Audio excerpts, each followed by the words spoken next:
हाँ जी, good morning, नमस्कार, सुप्रभात बेटा जी। आप सभी की हिंदी की कक्षा में स्वागत है।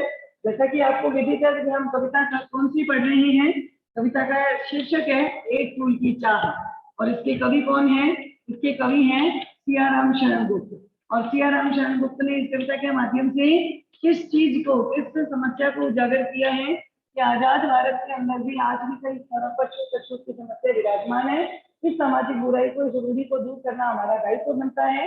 और सामाजिक रूढ़ी के कारण कई व्यक्ति ऐसे हैं जिनको कई परेशानियों का सामना करना पड़ता है, यहाँ तक कि उनके प्रति अमानवीय व्यवहार भी किया जाता है। तो चलिए, सुखिया के पिता को उन्होंने घेर लिया। घेर करके जोर जोर से चिल्लाने लगी कि अरे इस मंदिर में घुस करके मंदिर की पवित्रता को तोड़ दिया है, मंदिर की पवित्रता को खराब कर दिया है, क्योंकि ये तो अछूत है। तो क्या किया जाए इसके प्रति?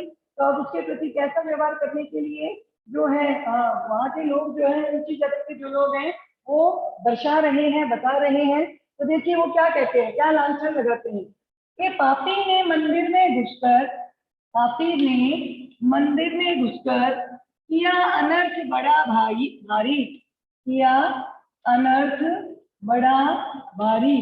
साफ पता चल रहा है, उसको पापी करार दे दिया। और क्या कहा गया? कलुषित कर दी मंदिर ताकि, कलुषित कर दी, कलुषित कर दी मंदिर की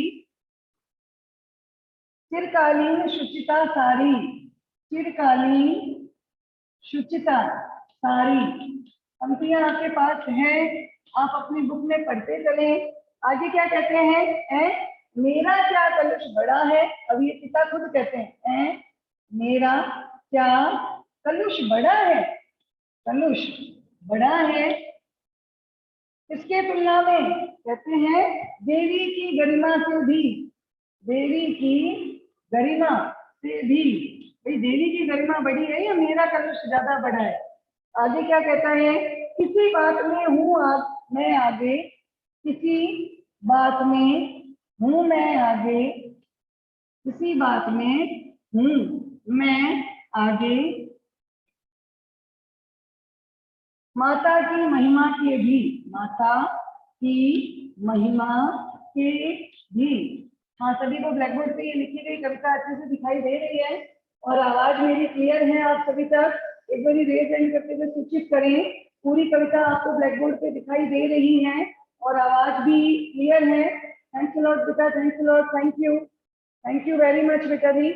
चलिए शुरू करते हैं। क्या कहते हैं देखो, तो ये जो कवि हैं सियाराम शरण गुप्त ने बताया कि वहां जो सवर्ण जाति के लोग थे, जो उच्च जाति के लोग थे, वो सुखिया के पिता पे लांछन लगाने लगे, दोष लगाने लगे, कलंक लगाने लगे, उनको अपराधी कहने लगे। क्या कहते हैं देखो, पापी यानी इस अछूत में, ये अछूत क्या है?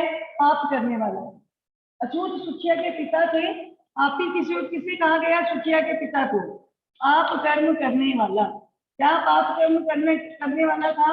मंदिर में प्रविष्ट होकर, मंदिर में घुसना यानी मंदिर में प्रवेश करके। कि इस अछूत व्यक्ति ने, इस पाप के कर्म को करने वाले व्यक्ति ने मंदिर में प्रविष्ट होकर के किया यानी कर दिया अनर्थ यानी बहुत बड़ा अपराध।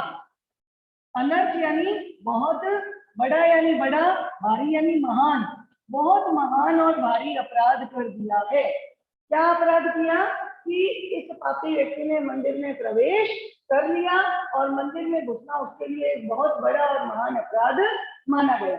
आगे क्या कहते हैं देखो, कलुषित। कलुषित का सामान्य अर्थ होता है गंदी या अपवित्र, अपवित्र। और अपवित्र क्या कर दी? कर दी मंदिर की, यानी मंदिर की चिरकालीन का अर्थ होता है लंबे समय से बनी हुई, लंबे से समय से बनी हुई। शुचिता यानी पवित्रता, सारी यानी समस्त। के लेखक या सियाराम शरण गुप्त क्या कहते हैं, वहां के उच्च जाति के लोग कहते हैं किस व्यक्ति ने लंबे समय से बनी हुई मंदिर की समस्त पवित्रता को अपवित्र कर दिया। यानी इस अछूत व्यक्ति के मंदिर में प्रवेश हो जाने से पूरे मंदिर का जो पवित्र वातावरण था वो भी क्या हो गया? अपवित्र हो गया। आगे देखो, अब सुखिया के पिता कहते हैं, यहाँ पे सुखिया के पिता सोच रहे हैं, कह रहे हैं क्या कहते हैं? अरे मेरा क्या कलुष बड़ा है, कलुष यानी अपराध। अच्छा, मेरा क्या कलंक या दोष, कलुष का अर्थ है कलंक, दोष या अपराध। मेरा क्या दोष इतना बड़ा है देवी की गरिमा के भी, कि जिस देवी की आप आराधना करते हो उसकी गरिमा यानी उसका जो गुणगान गाया जाता है, उस गुणगान से भी क्या मेरा अपराध बड़ा है। अर्थात देवी तो सभी के पापों को, सभी के दोषों को दूर करने वाली है, तो क्या देवी के गुणगान को तुम गा रहे हो, उस गुणगान से भी बड़ा है मेरा दोष। किसी बात में हूं मैं आगे, क्या इस तरह किसी भी बात में मैं माता की महिमा के भी, माता की जो महिमा है यानी माता की जो महिमा का अर्थ है प्रशंसा गान, प्रशंसा का गान, ये माता के विषय में जिस तरह के प्रशंसा गान आप गा रहे हो, क्या मैं उस प्रशंसा गान से भी ज्यादा बढ़कर हूं। यानी आप कह रहे हो कि आप नाशिनी है ना, माता तेरी जय जय जय, है ना।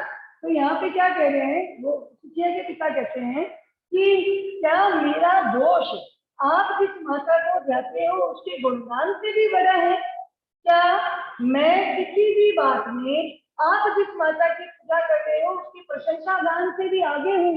जिस माता को आप कहते हो कि तारिणी है, उद्धार करने वाली है, नाशिनी है, पापों का नाश करने वाली है, क्या उस देवी की महिमा और गुणगान से भी मेरा दोष बड़ा है।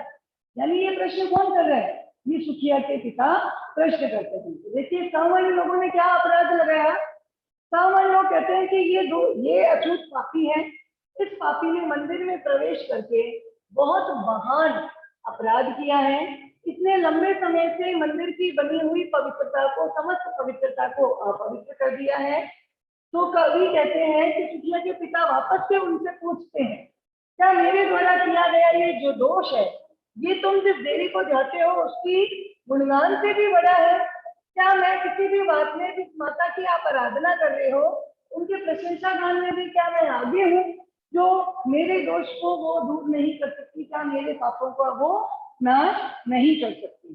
तो अब क्या कहते हैं आगे देखिए, तो आगे सुखिया के पिता ही अपना तर्क देते हैं और पूछते हैं, इन लोगों से पूछ रहे हैं, क्या पूछ रहे हैं देखो, माँ के भक्त हुए तुम कैसे, माँ के भक्त हुए तुम कैसे, कि भाई तुम किस प्रकार से माँ के पक्के भक्त हो, क्यों, करके यह विचार खोटा, करके यह विचार खोटा, खोटा यानी खराब या गलत, इस तरह का गलत विचार धारण करके तुम अपने आप को कैसे माता के सच्चे भक्त बता सकते हो।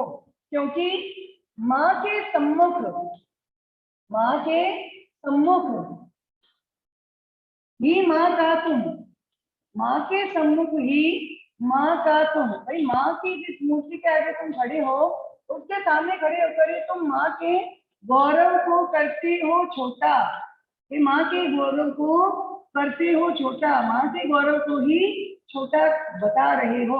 क्योंकि ये माता तो क्या है, पापों का नाश करने वाली है, तो मेरे भी पापों को यही दूर कर सकती है।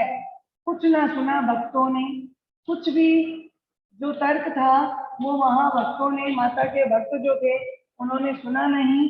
किसके तर्कों को, सुखिया के पिता के तर्कों को, और झट से यानी तुरंत ही मुझे घेर कर पकड़ लिया, मुझे यानी सुखिया के पिता को घेर कर यानी चारों ओर से घेर कर पकड़ लिया, यानी अपनी हिरासत में ले लिया, अपनी गिरफ्त में ले लिया। मार मार कर मुख के घुसे, मार मार कर मुख के घुसे, यानी खाली घेरा ही नहीं बल्कि उसके साथ कैसा व्यवहार किया, मारपीट की, मार मार कर मुख के घुसे, दम से नीचे गिरा दिया और मुझे नीचे, धड़ाम से मुझे नीचे पटक दिया।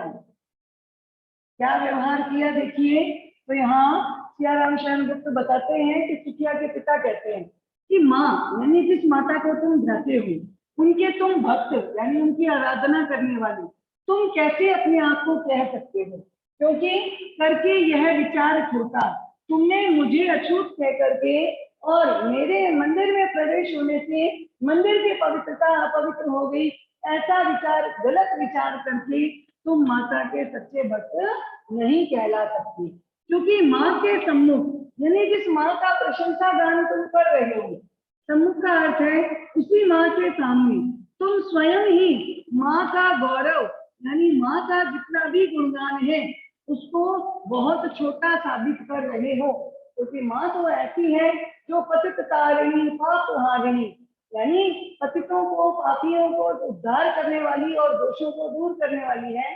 तो उनके सामने मेरा तो दोष कोई ज्यादा बड़ा नहीं है, लेकिन उसी माँ के सामने तुम उसी माँ का गौरव जो है वो छोटा कर रहे हो, अर्थात उनके गुणगान को छोटा बता रहे हो। लेकिन सामान्य जो जाति के लोग थे उन्होंने क्या किया, यहाँ कवि कहते हैं कि उस माता के भक्तों ने सुखिया के पिता की एक भी बात सुनी नहीं, झट से का अर्थ है तुरंत ही, और जल्दी से ही उन्होंने मुझे यानी सुखिया के पिता को चारों तरफ से घेर कर पकड़ लिया, और पकड़ने के पश्चात खूब मुक्के और घूंसे उनको मारे गए धड़ाम से नीचे गिरा दिया। इस तरह का अमानवीयपूर्ण बर्ताव सुखिया के पिता के साथ सामान्य जाति के लोगों ने, जो अपने आप को माता के भक्त कहते हैं, उन्होंने किया। तो यहाँ तक आपको समझ आया होगा। दो पद्यांश हमने समझ लिए, आगे बढ़ते हैं। तीसरा पद्यांश क्या कहते हैं, देखो। अब जैसे ही मारपीट हुई तो क्या होगा, उनके हाथों में क्या था, प्रसाद। क्या कहते हैं, देखो, मेरे हाथों से प्रसाद भी, कि मेरे हाथों में जितना भी प्रसाद था, देवी का भोग था, और जो फूल थे वो क्या हो गए, बिखर गया। हाँ, सबका सब, वो सारा का सारा बिखर गया, बिखर गया। हाँ, हाँ यानी हाय, दुर्भाग्य के कारण। सबका सब, सारा का सारा, सबका सबका अर्थ क्या है, सारा का सारा जो प्रसाद था वो मेरे हाथों में से बिखर गया। हाय, और दुखी होते हुए पिता कहते हैं, हाय अभागी, अभागी यानी भाग्यहीन, अभागी यानी भाग्यहीन बेटी सुखिया के लिए कहते हैं, प्यारी मेरी प्यारी दुर्भाग्यपूर्ण बेटी, मैं तुझ तक यानी तुम तक कैसे पहुंचे सके यह, अब कैसे, कि भाई सारा प्रसाद जो था वो मेरे हाथों में से गिर गया, अब ये प्रसाद कैसे पहुंच सकता है तुम्हारे तक, कैसे पहुंच सके तुम तक अब।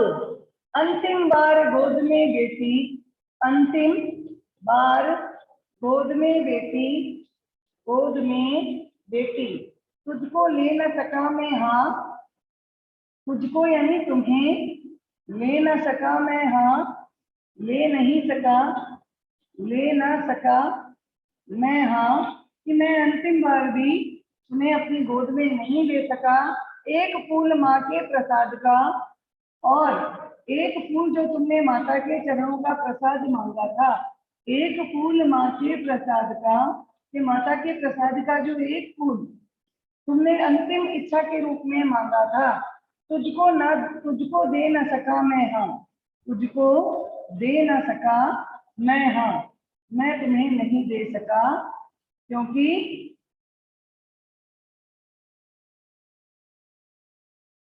तुझको दे न सका मैं, हाँ। यहाँ पे सुखिया के पिता बड़े ही दुखी मन से कहते हैं कि जैसे ही उन लोगों ने मेरे साथ मारपीट की, तो मेरे हाथों में जो माता का प्रसाद और चरण के पुष्प थे वो सारे के सारे नीचे जमीन पर बिखर गए, और दुर्भाग्य के कारण मेरी अभागी बेटी, मैं तुम्हारे तक किस प्रकार से यह सारा प्रसाद अब पहुंचा सकता हूँ, इस बात को मुझे चिंता है। और मेरी बेटी को मैं अंतिम समय में अपनी गोद में नहीं ले सका, इस बात का मुझे दुख है। और मेरी बेटी ने जो अंतिम प्रसाद, अंतिम इच्छा के रूप में माँ के चरणों का प्रसाद मांगा, वो मैं अपनी बेटी तक नहीं पहुंचा सका। देखिए, कविता का पूरा स्वरूप गद्यात्मक है, और इसी गद्यात्मक स्वरूप के कारण ये कविता जो है, इस कविता के अंदर पूरी की पूरी जो कथानक है वो एक कहानी के रूप में चल रहा है ना। हाँ जी बेटा, यहाँ थोड़ी सी गलती हुई है। गलती क्या है कि यहाँ वाली ये जो 4 लाइनें हैं, ये अंतिम लाइनें हैं, ये कविता की अंतिम लाइनें हैं। शायद इसी वजह से बच्चों ने रेज हैंड कर रखा है।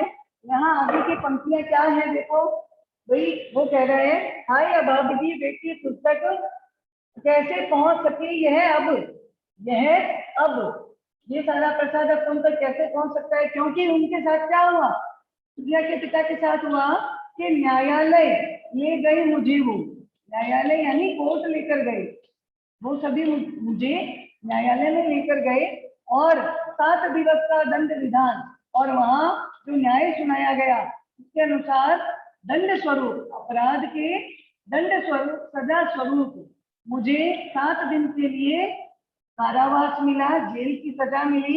मुझको हुआ यानी मुझे 7 दिन के लिए जेल में डाल दिया गया। हुआ था मुझसे देवी का महान अपराध, क्योंकि हुआ था दंड किस चीज का दिया गया, हुआ था मुझसे देवी का अपराध महान, भाई अपमान कर दिया था कि मैं अछूत था, और अछूत होने के कारण मैंने मंदिर में प्रवेश करके देवी का अपमान कर दिया, मंदिर की पवित्रता को तोड़ दिया, यही मेरा बहुत बड़ा अपराध था। और इसी अपराध के कारण मुझे 7 दिन के लिए सजा मिली जेल में रहने की, और न्यायालय में ले जाकर मेरे खिलाफ इस तरह का मुकदमा चलाया गया, और ऐसा न्याय, ऐसा वहां निर्णय दिया गया। ठीक है, तो यहाँ तक आप लोगों को समझ आया होगा कि क्या कहते हैं। देखो कि मेरे हाथों से प्रसाद भी, सारा का सारा प्रसाद था वो सारा का सारा बिखर गया। हाय अभागी बेटी, ये मेरी अभाग्यहीन यानी भाग्यहीन जो बेटी है उस तक ये प्रसाद किस प्रकार पहुंच सकता है, अर्थात सारा का सारा प्रसाद मुझसे गिर गया और मेरे खिलाफ क्या मुकदमा दायर किया गया, और इस मुकदमे के अनुसार मुझे न्यायालय ले जाया गया। न्यायालय में सजा के स्वरूप मुझे 7 दिन के लिए कारावास मिला, और मुझे कारावास क्यों दिया गया था, क्योंकि मुझ जैसे अछूत के कारण देवी का अपमान हुआ था, ये मेरे खिलाफ एक अपराध था, यही मेरा दोष था। हाँ जी योजना बोलो बेटा।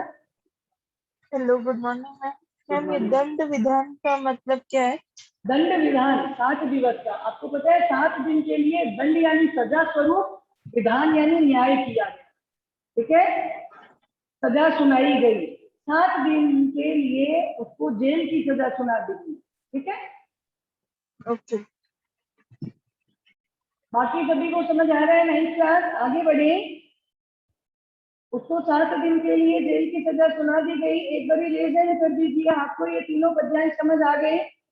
आगे उसके पिता ने इस चीज को स्वीकार किया या नहीं किया, आगे बढ़ते हैं।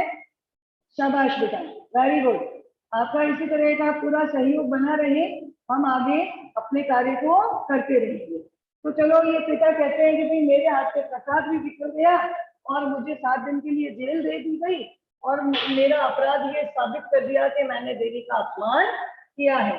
तो अब क्या होगा, तो आगे बता रहे हैं, देखो मैंने स्वीकृत किया दंड वह, मैंने यानी सुखिया के पिता कहते हैं मैंने स्वीकृत यानी स्वीकार किया यानी कर लिया, दंड यानी सजा, वह यानी वह, वो जो सजा मुझे दी गई थी वो मैंने स्वीकार कर ली। शीश झुकाकर चुप ही रहे, शीश झुकाकर यानी गर्दन झुकाकर चुप ही रहे, और बिल्कुल शांत रहकर कुछ भी उसका विरोध नहीं किया। उस असीम अभियोग का, उस असीम का अर्थ है जिसकी कोई सीमा ही नहीं है, अभियोग का अर्थ है मुकदमा। उस असीम अभियोग यानी ऐसा मुकदमा जिसकी कोई सीमा ही नहीं है, दोष का क्या उत्तर देता, और जो मुकदमा मेरे पर दायर किया गया और जिस तरह का दोष लगाया गया उसका मैं क्या उत्तर देता, क्योंकि मेरे उत्तर को सुनने के लिए कोई भी तैयार नहीं था। क्या कहे और मैं उन लोगों से अपने पक्ष में क्या कहता, ये भी मुझे समझ नहीं आ रहा था। क्या कहते हैं पिता, देखो 7 रोज ही रहा जेल में, रोज यानी दिन तक, 7 दिन तक 7 रोज ही रहा जेल में, कि मैं वहां कारावास में 7 दिन के लिए रहा। या की सदियां, या की यहाँ, और या ऐसा लगा कि वहां 7 दिन में ही 100 वर्ष, सदियां यानी 100 वर्ष बीत चुके हैं, यानी वो 7 दिन भी वहां सदियां बीती, है ना, कि मैं 7 दिन में भी जब वहां रहा जेल में तो मुझे लग रहा था कि यहाँ 100 वर्ष बीत चुके हैं। अविश्रांत, ध्यान दीजिएगा बेटा, अविश्रांत यानी बिना रुके, लगातार। अविश्रांत का अर्थ होता है लगातार, बिना रुके। वर्षा करके भी, क्या बरस रहे थे, देखिए, वर्षा करके भी। अब 7 दिन तक जेल में रहा और जेल में जिसको ऐसा लग रहा है कि मानो पूरे 100 वर्ष बीत गए हैं, और 100 वर्षों में भी लगातार बरस रही थी। क्या बरस रही थी? आंखें तनक नहीं रही थी।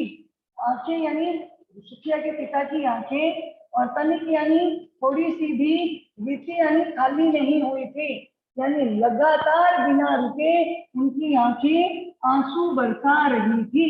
दोबारा देखिए, सुखिया के पिता कहते हैं मैंने स्वीकृत कर लिया यानी स्वीकार कर लिया, वो दंड यानी सजा, जो सजा मुझे सुनाई गई थी वो मैंने स्वीकार करी। कैसे स्वीकार करी? सिर झुकाकर, बिना कुछ कहे। क्यों नहीं कहा? क्योंकि जो मुकदमा असीम, सीमा रहित, जो सीमा रहित मुकदमा दायर किया गया था, उस जो दोष, जो अपराध मेरे ऊपर लगाया गया था, उस अपराध का मैं क्या उत्तर देता और उन लोगों से क्या कहता, क्योंकि कोई भी मेरी बात को सुनने के लिए तैयार नहीं था। 7 दिन तक मैं जेल में रहा, लेकिन ऐसा लग रहा था कि वहां 100 वर्षों का समय बीत रहा है। लेकिन उस 7 दिन में भी वहां मेरी आंखें जो है लगातार आंसू बरसा रही थी, और सिद्धि रीति यानी खाली नहीं हुई थी, यानी अभी भी उसकी आंखों में आंसू मौजूद थे, पिता की आंखों में आंसू मौजूद थे। दोबारा से देखिए, पिता कहते हैं कि मैंने जो सजा सुनाई गई थी वो सजा स्वीकार कर ली, मैंने सिर झुका करके चुप रहकर अपना अपराध कबूल कर लिया, क्योंकि उस सीमा रहित मुकदमे का या जो अपराध मेरे ऊपर लगा था उसका मैं क्या उत्तर देता, क्या कहता, मुझे खुद पता नहीं, क्योंकि कोई भी मेरी बात को सुनने के लिए तैयार नहीं था। 7 दिन तक मैं जेल में रहा, लेकिन ऐसा लग रहा था कि वहां 100 वर्ष बीत चुके हैं, और 100 वर्षों यानी 7 दिनों के समय में लगातार मेरी आंखों में से लगातार आंसू बरस रहे थे, और फिर भी थोड़ी सी भी मेरी आंखें खाली नहीं हुई, यानी आंखें सूखी नहीं, अर्थात आंखों में आज भी आंसू भरे पड़े थे, यानी 7 दिन के बाद भी आंखों में आंसू भरे हुए थे। अब सुखिया के पिता क्या करेंगे? भागकर जाएंगे। 7 दिन का कारावास जैसा ही पूरा होगा, वो सीधे भागकर कहाँ जाएंगे? सीधे भागकर जाएंगे अपने घर की तरफ। अब आपको पता है कि बेटी इतनी मरणासन स्थिति में थी, अब उसको घर जाते हुए भी क्या डर लग रहा है। देखो, दंड भोग कर जब मैं छूटा, यानी सजा भुगत कर, दंड भोग कर जब मैं छूटा, जब मैं वहां से छूटा यानी मुक्त हो गया, ठीक है। सजा भोग कर जब सुखिया के पिता कहते हैं मैं वहां से छूटा, पैर ना उठते थे घर को, पैर ना उठते थे घर को, मेरे पैर जो है घर की तरफ आगे बढ़ नहीं रहे थे। क्यों नहीं बढ़ रहे थे? पीछे ठेल रहा था कोई, यानी ऐसा लग रहा था पीछे ठेल रहा था कोई, कि कोई अनजाना डर मुझे पीछे की ओर धक्का दे रहा है। भय जर्जर, भय यानी एक डर, जर्जर यानी बिल्कुल कमजोर, तनु यानी शरीर, और पंजर यानी ढांचे को, ठीक है। क्या कहते हैं, देखो 7 दिन के लिए वो जेल में रहा, तो जेल में उसके साथ मारपीट भी हुई, तो कहते हैं कि सजा भुगत कर जब मैं वहां से छूट गया, मुक्त हो गया, तो आगे घर की ओर जाने के लिए मेरे पैर आगे नहीं बढ़ रहे थे।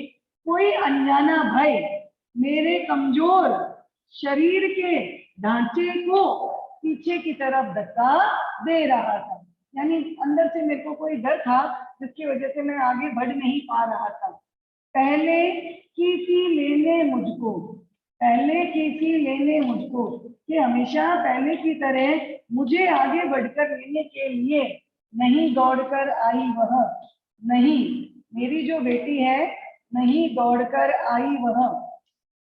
आपको पता है जब भी मम्मी पापा कहीं बाहर गए हुए होते हैं और जब इक्का घर की ओर आने लगते हैं तो बच्चे खुद उनको आगे बढ़कर लेने के लिए भागते हैं और खुश होते हैं कि अरे वाह पापा मम्मी आ गए, है ना।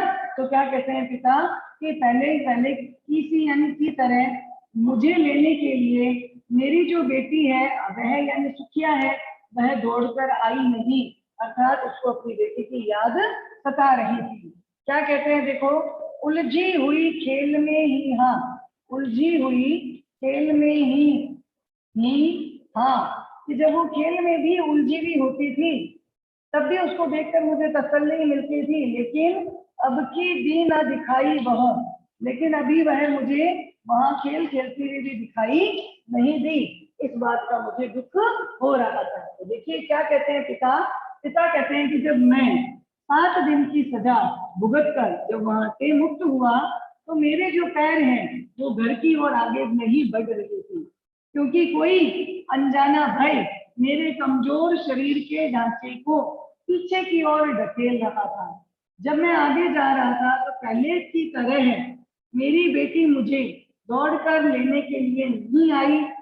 उसको खेल में उलझा हुआ देखकर अगर देख लेता था तो मुझे संतुष्टि मिलती थी, लेकिन हाय यानी दुर्भाग्य के कारण वह सुखियां भी मुझे खेलती हुई दिखाई नहीं दी, अर्थात किसी खेल में भी बिजी नहीं थी, किसी खेल में भी व्यस्त नहीं थी।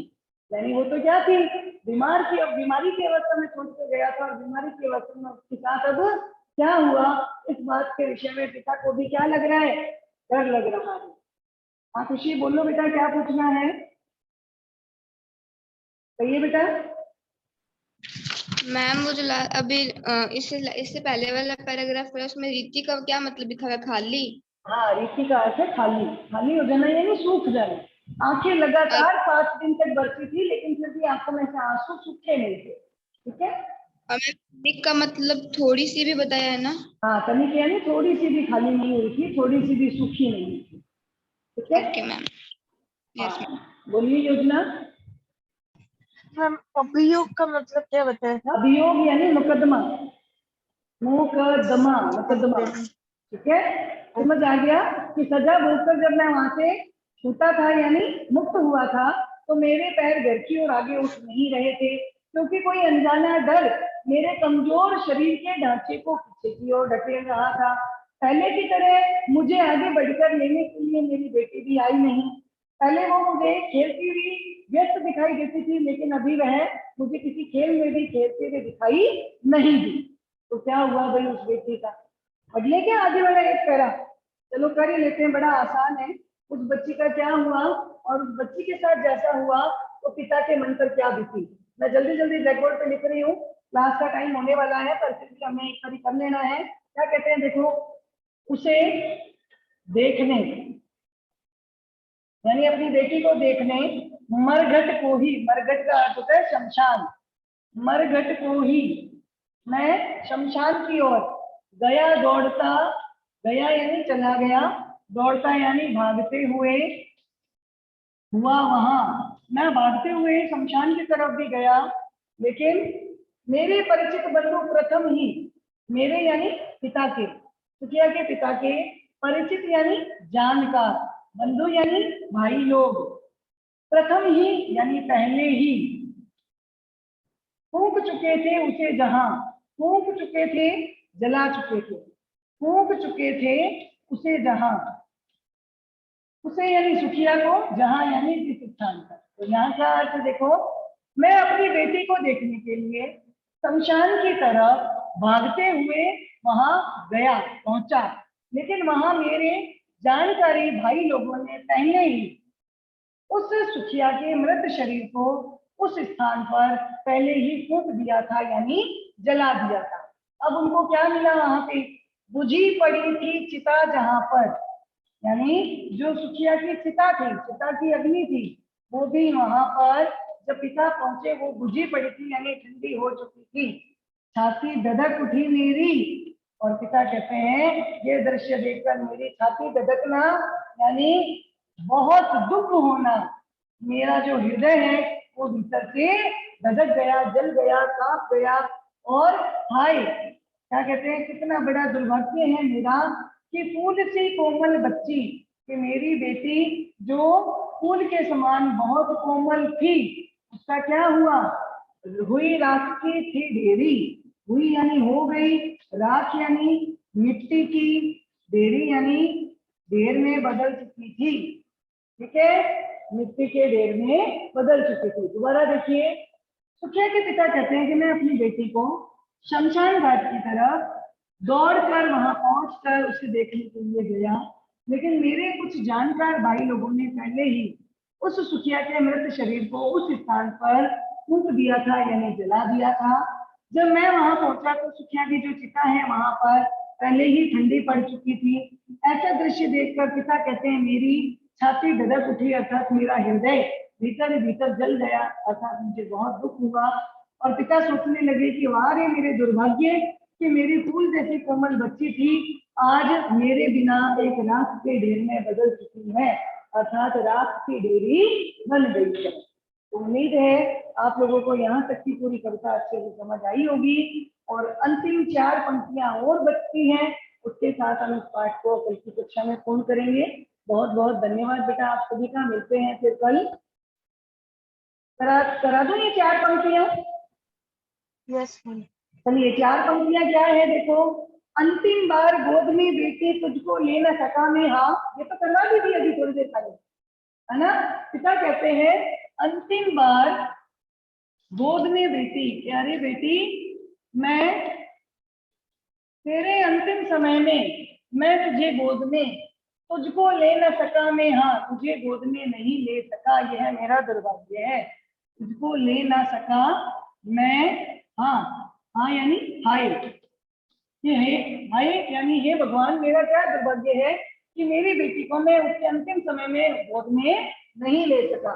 एक फूल भी माँ के प्रसाद का, एक फूल माँ के प्रसाद का, कि माँ के प्रसाद के स्वरूप जिस फूल की चाह तुमने की थी उस फूल को भी तुझको दे न सका मैं, हाँ मैं तुम तक पहुंचा नहीं सका, यानी तुम्हारी अंतिम इच्छा पूरी नहीं कर सका, तुझको दे न सका मैं, हाँ ये मेरा दुर्भाग्य है कि मैं जो अंतिम इच्छा के रूप में तुमने देवी के प्रसाद का फूल मांगा था वो भी मैं तुम तक पहुंचा नहीं पाया। ठीक है, भाभी योजना। चलिए हमारी ये कविता यहाँ